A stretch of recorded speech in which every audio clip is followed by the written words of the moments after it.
Ric Grenell. Mr. Ambassador, it is great to have you on this morning. You live out in California. I know you're dealing with some bad weather, but I appreciate you joining us. Your home state, they are reportedly trying to do the same thing here in California.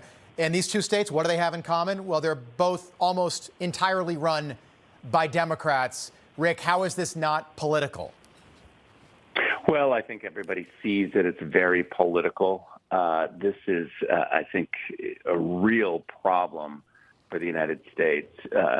I'm sure that you've seen and others have seen that the president of El Salvador, for instance, has condemned the United States, has said that we cannot lecture any other country about democracy when we're trying to remove the leading opposition figure from the ballot. Nicolas Maduro is doing the same thing. Right now, the leader of Venezuela is trying to keep his main opponent off the ballot.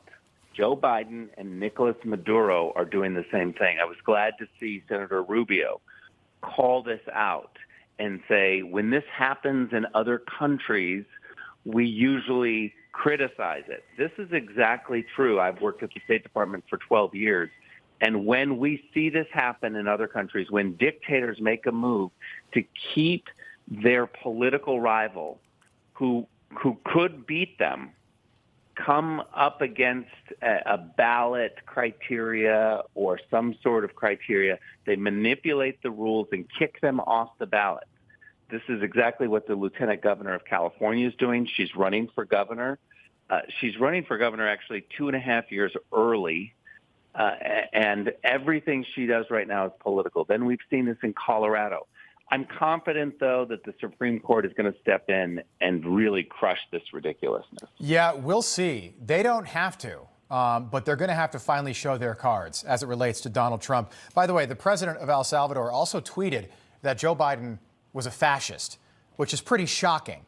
And it shows you how far America has fallen in the eyes of our friends and adversaries all over the world. I'm wondering, Rick, if you think the White House in some way had a back channel going here to Colorado and was somehow aware that this decision was coming down. Well, all of the people that are doing this in Colorado, all of the people that are doing this in California are highly political Democrats. So there's no question that they have been in contact with Washington Democrats at the White House. There is no possible way that didn't happen. Now, the question is that I already see with my Democrat friends saying, I don't believe that Joe Biden directed this. And my attitude is, just like with Hunter Biden, everybody involved knows exactly what Joe Biden wants. So you think that the White House directed what we saw play out in Colorado? I think there's no question when you see Karine Jean-Pierre, when you see others talk from the White House, they have the same language about Donald Trump is a fascist and all of these messages.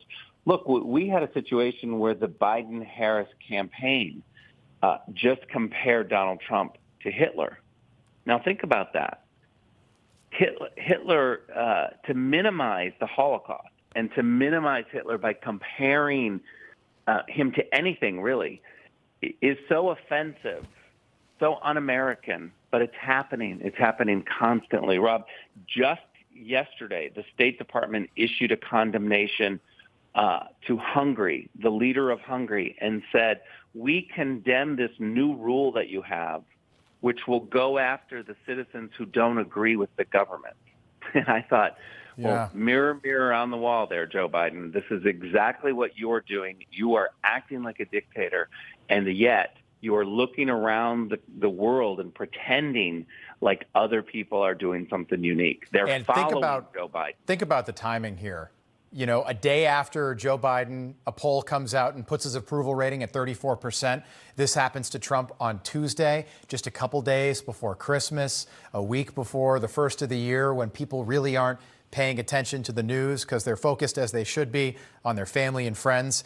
You got to think the timing was part of this as well. Ambassador, great having you on. If I don't speak with you, have a great holiday. Merry Christmas. We'll pick this conversation up again soon.